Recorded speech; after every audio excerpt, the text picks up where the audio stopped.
Hello everybody, welcome back for another video. Hope you're all doing well and that you are all having a great day. To start things off, Ripple is almost ready to launch a new office in Shanghai.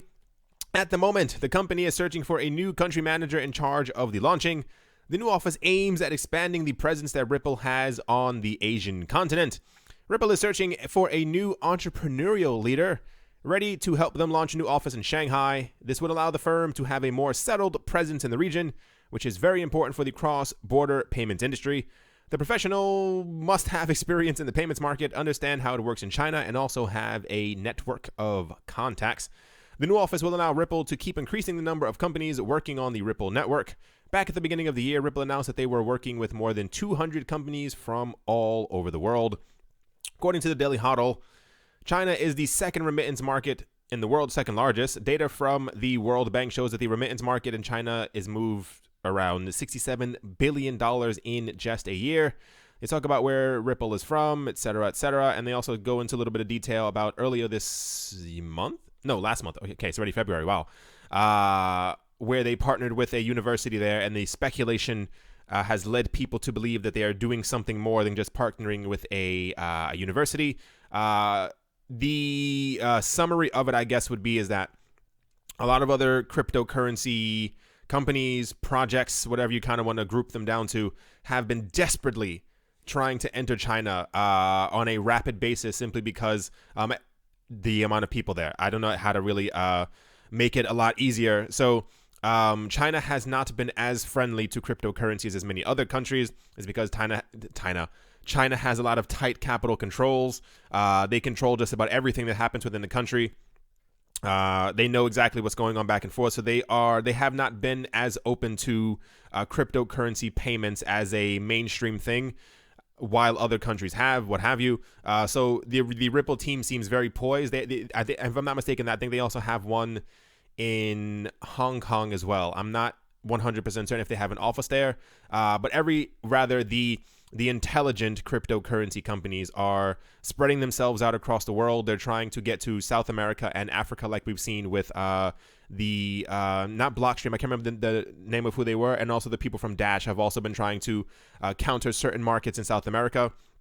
A lot of places are, in my opinion, more concerned with talking about how quick and how fast and how awesome and how cool their projects are and how it's going to pass by Bitcoin and how it's going to do this and we can have so many more transactions per second, but they're not realizing that governments are still a bit weary on all of this. They don't exactly understand it at all. A lot of people don't really get what's happening behind the scenes. So anyway, the point is, very intelligent of them. They're not the only ones who are trying to expand into China, obviously, but the fact that they are doing so is very, very smart, because when we do have a situation where China does potentially, in my opinion, one day in the future, eventually open up their doors to cryptocurrency a little bit more, they have like a little slight opening that people can kind of slide through. If you've been there for 2 or 3 years and you've been telling the presidents and whatever of the country, hey, we're here to help you and let you understand this really weird thing that's happening, they will obviously have a larger leg up than other people in the cryptocurrency space. And without further ado, let us move on. Here's a kind of interesting one. It's kind of like the weird stuff that you find online that you kind of slowly make sense of. So it says Changpeng Zhao, who is the CEO of the world's largest crypto exchange known as Binance, says he doesn't understand why every business on the internet isn't already accepting cryptocurrencies. In a series of tweets, Changpeng predicts e-commerce giant Amazon will end up launching its own currency. He said, for any internet or non-physical based business, I don't understand why anyone would not accept crypto for payments. It's easier, faster, and cheaper to integration than traditional payment gateways, less paperwork, and reaches more diverse demographic and more geography. We know that English isn't his first language, so give him a break. He says, ask Jeff Bezos if he does that, everyone will copy. He says Amazon will have to issue a currency sooner or later. I'm going to read the rest in a little bit. The moment I read this, or the moment I heard this, or the moment I got wind of this, I was like, oh, that'd be kind of weird if Amazon and then eBay and then so-and-so all issued their own cryptocurrencies. I have a strange feeling, not that he knows what's going on, but probably there have been whispers of this behind the scenes. And in my mind, I was like, okay, they're going to try and release something like Grin or like Beam or like so and so and so, like where they have a crypto, they release it into the market. And then I was like, no, what they're probably going to end up doing is exactly what we heard from the Facebook people, that they're trying to launch their own stable coin, which is probably exactly where the world is going to. Because for some reason, I couldn't gather in my head how many other enterprises were going to launch their own cryptocurrencies. They're probably going to launch their own stablecoin that's going to be pegged to the US dollar or pegged to something else. It seems the US dollar would be the most logical, so that they can say, A, that they've gotten into the cryptocurrency game, and B, that they accept crypto, which is like a huge buzz phrase right now. And I think also a part of this as well, if not, I want to say when, it's at some point they're going to accept cryptocurrencies. I mean, it's either now or in 5 years. At some point, it's going to happen. Just a matter of if they create their own cryptocurrency beforehand. If they do create their own crypto, which I'm sure are having internal talks about, this would probably open up the door to them accepting other cryptocurrencies, which in my head is always a little weird, because I don't understand the point of stablecoins except for having, like, I understand the on ramp, off ramp as far as like trading and stuff like that. But when you're actually doing actual commerce, it would seem to make a bit more sense to just accept normal cryptocurrencies, because if we get into a situation where Amazon, eBay, blah, blah, blah, blah, blah, so on and so forth, announce their own stablecoins or their own cryptocurrencies, which I'm going to assume will also be a stablecoin, they're probably also going to announce, hey, we also accept Bitcoin and Ether for payments as well. I feel like, as opposed to just using the Amazon stablecoin, unless you're getting them for free by being like a Prime member, people will just probably use PayPal, or should just use PayPal, because that's digital fiat already, if you kind of get what I'm saying. But this does kind of all make sense. We focus a lot on just the cryptos that we have, and not on the other prospects of other companies creating their own cryptocurrencies. Kind of interesting. It says this isn't the first time that Sal has pinpointed Amazon as a major potential adopter of digital currency. Back in December, Sal said he's waiting for Amazon to ditch fiat and enter the ecosystem. Sal's prediction underscores the worsening situation for Amazon resellers caught in the trade war between the US and China, which I'm not going to get into. This is not a political channel, just about crypto. But on lightly touching on this topic, the world of finance is not doing that great. And it seems to me that all signs are pointing to cryptocurrency adoption, whether this be from the countries who we heard before, who were talking about, like the 5 or 6 other countries who are creating their own cryptocurrencies, which are also probably not going to fare very well. I'm excited to see the launch of these, and in the nicest way possible, the subsequent failure of these cryptocurrencies, simply because I think in order to be able to show that the cryptocurrencies that we have right now are actually dominant, that they are actually useful, and that they are actually going to be used by the public, we need to see the birth of, like, we need to have competitors in the ring. We need to see that countries are also going to create their own cryptocurrencies, that other companies, mega companies, will create their own crypto, but that people will simply still slide towards Bitcoin, or slide towards Litecoin, or slide towards Xcoin, whatever you kind of want to call them. Anyway, kind of interesting.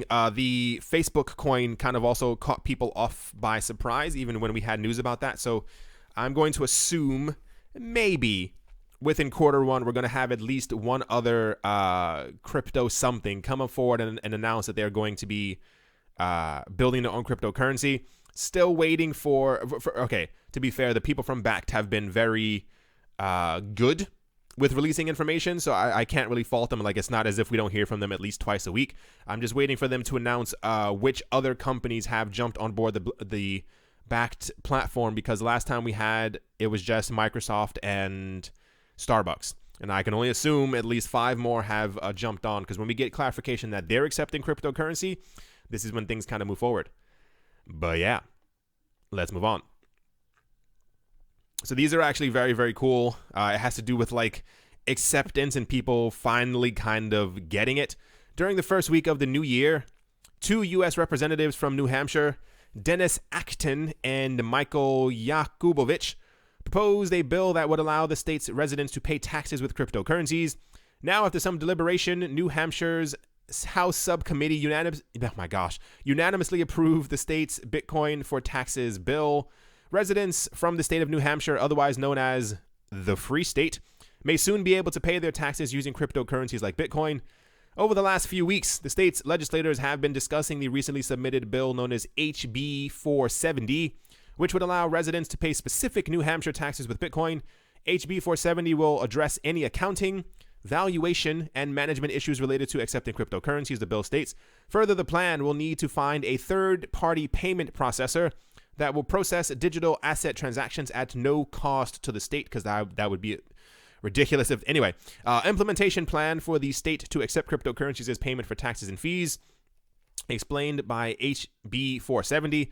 The state treasurer, in consultation with the Commission of the Department of Revenue Administration and the Commissioner of the Department of Administrative Services, shall develop an implementation plan for the state to accept cryptocurrencies as payment for taxes and fees beginning on the 1st of July in 2020. Without reading any further, you kind of get the point of it. Very, very cool. I did not think this was going to pass.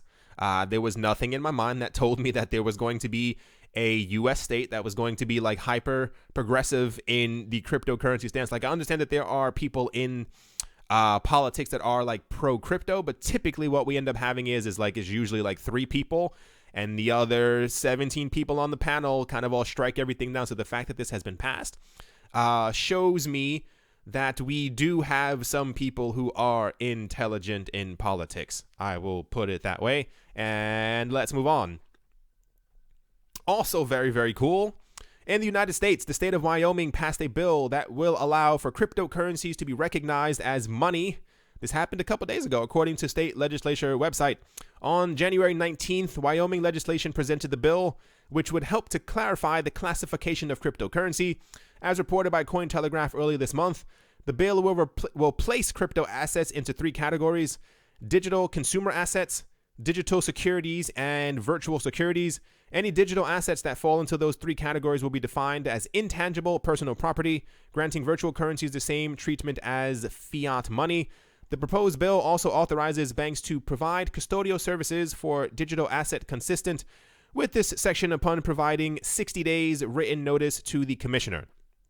Also completely shocked that this, I'm so used to it's not even like a US thing. It's more like a world thing. I'm so used to hearing we have a bill proposed, and then we hear about it about 2 years later and it's been struck down. So the fact that we have a 2 for 2 and things are essentially kind of moving forward in the world, I don't know how to not be shocked. But very good New Hampshire and very good Wyoming. If I read that correctly, where was it? Any digital asset that falls into these categories, same treatment as fiat money, which is kind of cool. And they also have to, like, banks are also going to have custodial services. I mean, I understand people not caring for banks, but you have to understand the significance of them providing custodial services because they are now considered as money in the state. You have to at least tip your hat, because that is kind of cool. I actually found the actual, newspaper article. I haven't seen a real newspaper in a very long time, so to see like a photo of one is actually kind of funny. Just goes to show what time they were actually living in. But this is the actual, says, for those who aren't looking at the screen, the newspaper, it says the Wyoming Tribune Eagle, page A343, can't read that. It says, bill that extends property rights to cryptocurrency passes in Wyoming Senate. Incredibly cool. I wish that we would see more things like this around the world. Still not holding my breath, but for these 2 states, you do get a nice little golf clap from me, because that is incredible. Let's move on. To kind of finish things up, it's interesting, but it's kind of weird. So before I go on, it seems like the people from, so I've been seeing a lot of things about Ethereum very recently. A lot of hate articles, a lot of articles that you would, or one would consider or call FUD. Hate the word. The people from Ethereum, I think, are tired of this. So they are slowly or rapidly coming forward now to kind of defend their platform. For those who are unaware of the situation, Bitcoin and Ethereum at the present moment are incapable of handling a large number of transactions on their platform. However, this does not mean that they are not going to be able to handle huge amounts of transactions on their platform even within the next 2 or 3 years. A lot of people seem to think that Ethereum can't scale. I think that's the idea, or the rumor being spread around that Ethereum cannot scale is as interesting as the things that we used to hear about XRP, as far as like them being able to print more of it and them being able to so and so and blah, blah, blah, blah, blah. So the Ethereum team has been very vocal the last like 3 weeks, where they're slowly coming forward, talking about exactly what's happening on the platform. And this is kind of one of the other things that they are also doing at the moment. Where is it? So there, it goes into the idea of non-fungible tokens, what we were talking about before in the other video, where, if one token is not worth one token, then they are not fungible. We need this to happen with Bitcoin and Litecoin, as far as like this is equal to this always, because that's just how it is. But now the exact topic of non-fungible tokens is actually gaining steam, as far as like we can use that to our advantage to be able to show that one coin is actually worth more than another, because you can use them in the video gaming space. So it says Consensus, the blockchain software technology company founded by Ethereum co-founder Joseph Lubin, recently published a post promoting this type of technology, the non-fungible tokens, seeking to excite the community with the crypto game ideas, demonstrating that the concept goes far beyond the legendary crypto kitties. They explain that the existence of the ERC-721 tokens allows people to create unique assets that can be attractive for collectors. Likewise, the combination of ERC-721 and ERC-20 tokens in the same development allows the creation of games and applications that, besides being fun, can turn out to be financially attractive for users. They said online blockchain-based games that have embraced the ERC-721 token and launched a host of games with active users and transactions. As all those tokens are built off the same standard, we are seeing the emergence of liquid markets across the digital gaming ecosystem, with people able to trade assets between games. And the best part, there's even some money in it for you if you commit the time, end quote. So first of all, not financial advice. I'm just telling you what the people from Consensus and therefore Ethereum are trying to promote. They're trying to pretty much let other people know that while they are not at the head of the race, they are still as valid as EOS, Cardano, and Tron when it comes to being able to build games and stuff like that on their platform. In the article, they explain that one of the team members made a profit of $600 in just 3 hours thanks to the trading of NFT on Ethereum. It is also important to note that Ethereum fans have previously seen how a crypto kitty was sold for 600 Ethereum, which is around $170,000 at the moment. That was a very weird thing. I think it was like either the first crypto kitty or it was like one that had like a glitch. I remember it looked a little weird, and that is where we had the entire cryptocurrency buzz, the crypto kitty buzz, excuse me, because everyone was like, oh my gosh, that digital cat's expensive, so I want to play the game as well. And then I tried playing the game, or rather getting into it, and they had a problem with you had to put your own like transaction amount, like how much you wanted in the gas, and it was just kind of a mess. The team at Consensus promoted 16 games that have as a fundamental feature the possibility that users get money while spending a pleasant time sharing with the community. Once again, not financial advice, and 2, don't go throwing your money at any of these games simply because Joseph Lubin tells you to do so. The games, you may have heard of some of them. First of all, I like the idea of decentralized games. I like the idea of dApps. I'm thinking of, and I would like to do this, but I need like a proper, I need them to be better. I was thinking of creating another cryptocurrency channel that kind of was based on me playing like decentralized games.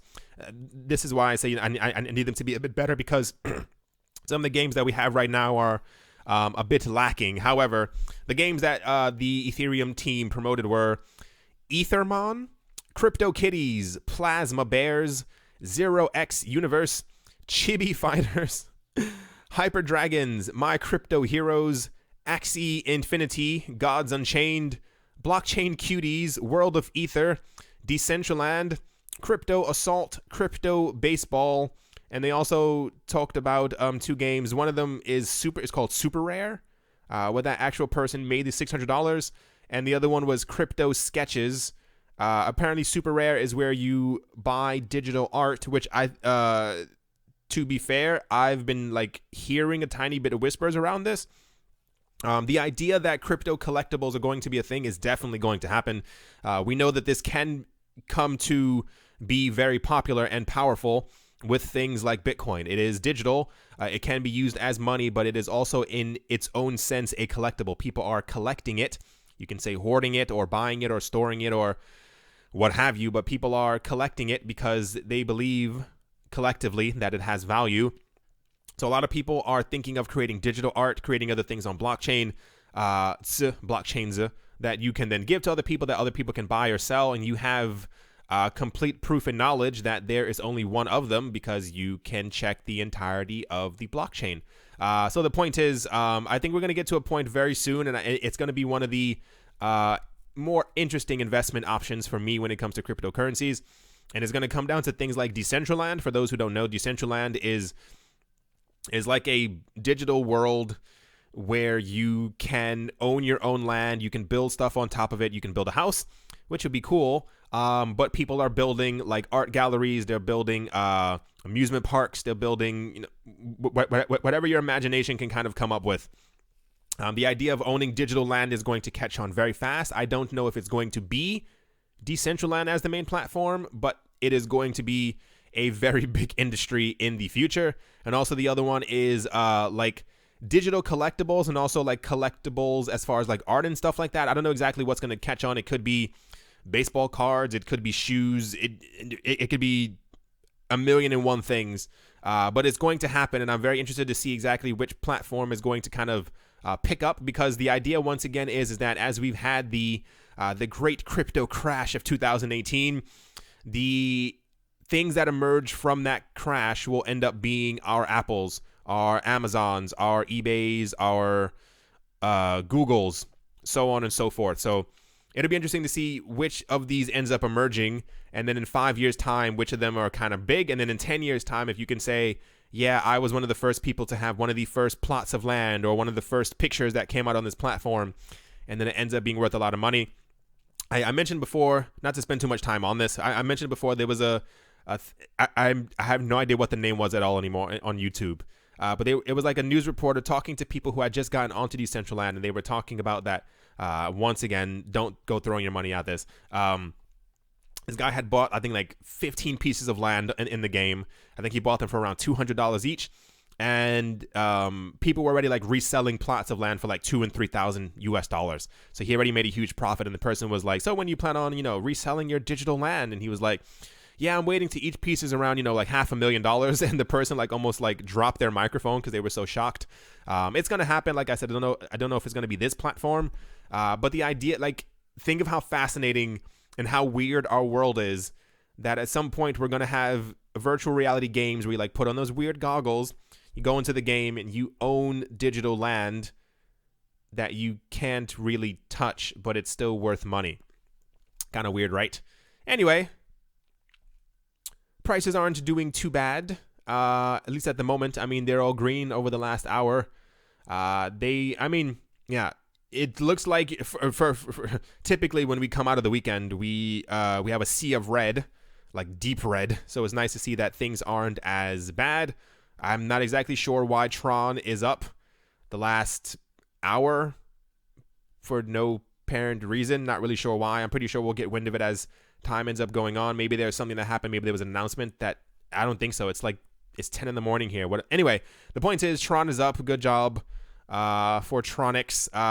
No other coin. Well, Maker as well. Anyway, that's going to do it for this video. Hope you all enjoyed. Hope you all are having a great day, a great afternoon, a great morning, a great evening, wherever you are, wherever you might be. I hope it's absolutely fantastic. Thank you all once again for watching and listening. I do appreciate all of your support.